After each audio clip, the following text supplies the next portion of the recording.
निसार साहब, क्या चीजें सॉर्टेड आउट हो सकती हैं या किसी थर्ड पर्सन को करना पड़ेंगी? मिस आयशा, वो एक बंदा ना स्ट्रॉबेरी बेच रहा था, सुबह से बैठा रहा, शाम तक कोई गाहक नहीं आया। शाम को एक बंदा आया तो उसने आके पूछा की बेच रहे हैं, तो वो बेचारा बेचने वाला खुद भूल गया था कि उसने क्या लगाया हुआ है। तो उसने कहा कि दसो हाँ पर मैं की बेच रहा था। मेरा हाल इस टाइम उससे दुकानदार वाला है। वो मैं सुन के मैं खुद भूल गया मैंने क्या कहना था। लेकिन एक चीज़ मैं आपको बताऊं कि इलेक्शन कमीशन की जो आनियाँ जानियाँ थी ना, आपको याद होगा इसी प्रोग्राम में मैंने कहा था कि इलेक्शन नहीं होंगे। उसकी वजह ये थी कि ये बात सबके सामने क्लियर है कि अगर इलेक्शन होंगे तो वही शख्स आ जाएगा जिसको हराने के लिए आप सब इकट्ठे हो गए थे या इकट्ठे हुए हुए हैं, तो आप उसको कैसे आने देंगे? चाहे जाए भाड़ में आइन, जाए भाड़ में सारा कानून, आपने एक शख्स का रास्ता रोकना है कि वो आगे ना आ सके। तो उसके लिए आपको जो भी करना पड़े आप करेंगे, और आप कर रहे हैं और हो भी रहा है इसी तरह।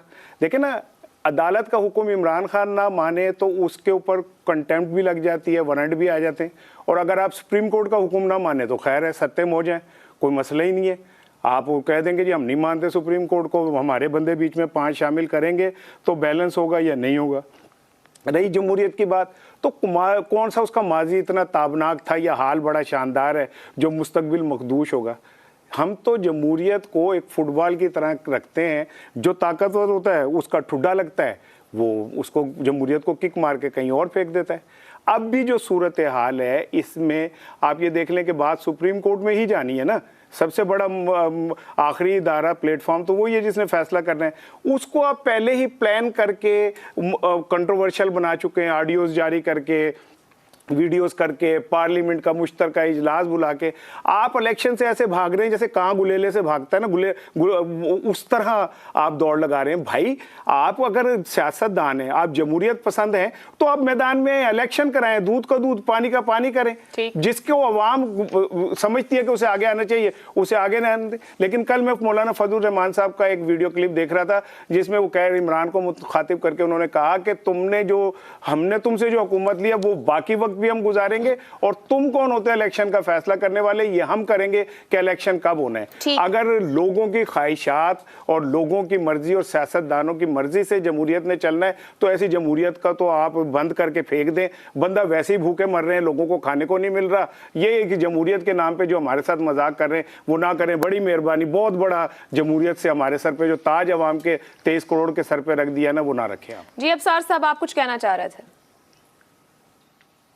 मैं वो बात कर रहा था कि हम मुसलसल जमहूरियत और सियासतदानों की बैड परफॉर्मेंस के बारे में जिक्र करते रहते हैं, जो सही भी है, उसमें कोई गलत भी नहीं है। सियासतदानों की परफॉर्मेंस बहुत बुरी है, लेकिन हमें ये नहीं भूलना चाहिए कि आज जिन हालात में हम हैं इस वक्त, इसका ये डायरेक्ट नतीजा है उस 6 साला बाजवा डॉक्ट्राइन का, जो हमें नहीं भूलना चाहिए। हम बड़ी जल्दी भूल जाते हैं कि बुनियाद क्या है मसले की, बहरान की। ये जो बाजवा डॉक्ट्राइन इस मुल्क के साथ 6 साल किया है और कोई उस पर सवाल नहीं उठा सका उन 6 सालों में, आज हम भुगत रहे हैं। इससे सबक सीखना चाहिए। सियासतदानों की ट्रेनिंग ज़रूरी है, सियासतदानों के अंदर स्पाइन होना भी ज़रूरी है, उनकी परफॉर्मेंस भी बेहतर होना ज़रूरी है। वो हमें कहना चाहिए, करना भी चाहिए, लेकिन इसका ये मतलब नहीं है कि उन्हें साइड पे करके कोई और टेक्नोक्रेट्स यहाँ पे आ जाएं और वो सियासतदानों की तरबियत करें।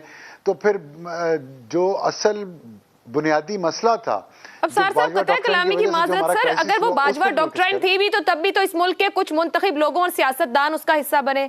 जब आमरीत का भी दौर होता है तो कहीं ना कहीं सियासतदान ही उसकी वाह करते हैं और साथ खड़े हो जाते हैं। इन सियासतदानों को स्पाइन कहां से लाके दिया जाए? डॉक्ट्राइन को तो लंदन से भी क्या सपोर्ट मिल गई थी, इमरान की सपोर्ट तो खाली एक जगह है।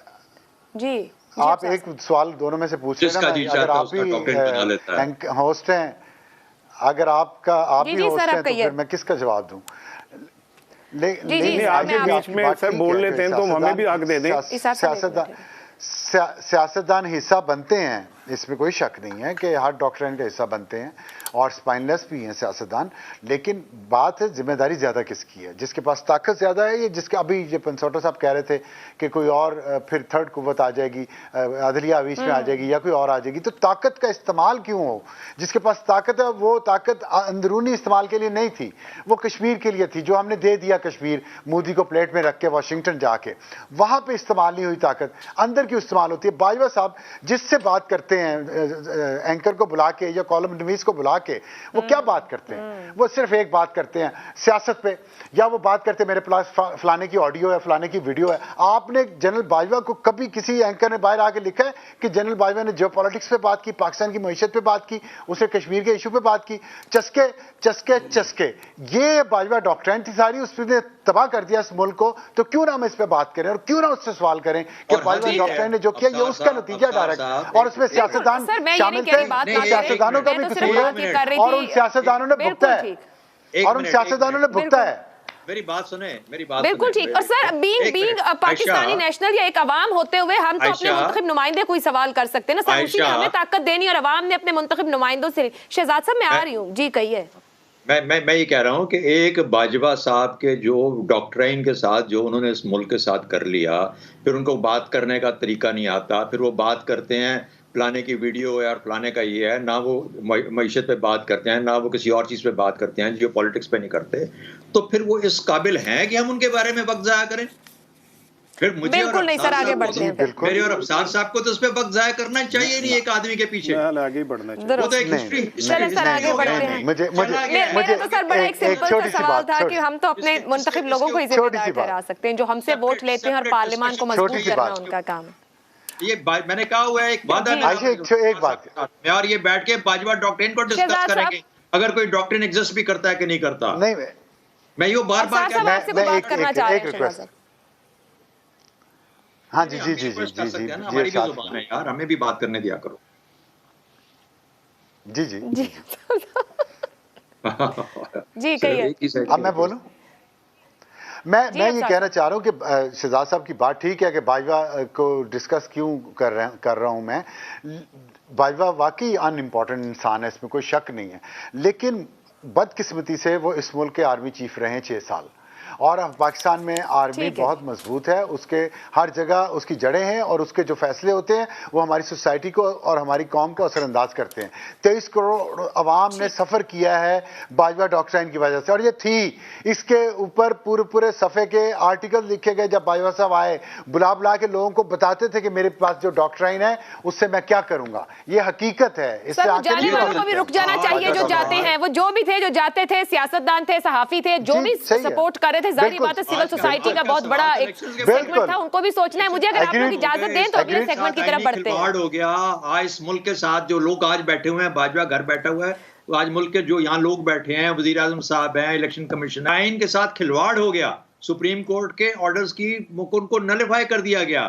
आज तो ये मसला बैठा हुआ है, बाजवा तो चला गया 6 महीने का यहाँ से निकाल, तो मतलब हम तो इसके ऊपर भेज दें आप दोनों प्रोग्राम से भी अभी भेज दें फिलहाल, फिर किसी दिन के लिए उठा रख के आते हैं वापस हम अपनी सियासत की तरफ।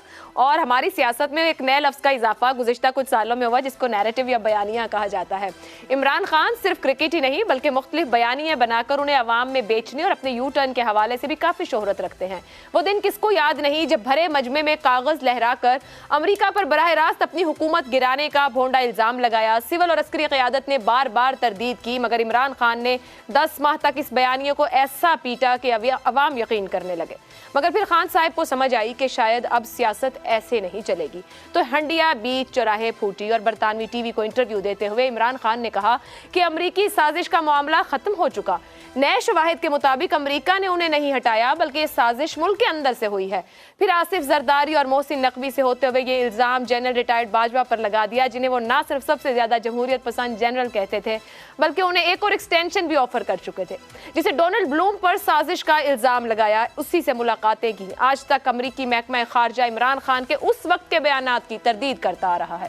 गुज़िश्ता चंद रोज से तहरीक इंसाफ बैनुल-अक़वामी डिप्लोमेट्स के साथ मुलाकातें करती नजर आ रही है।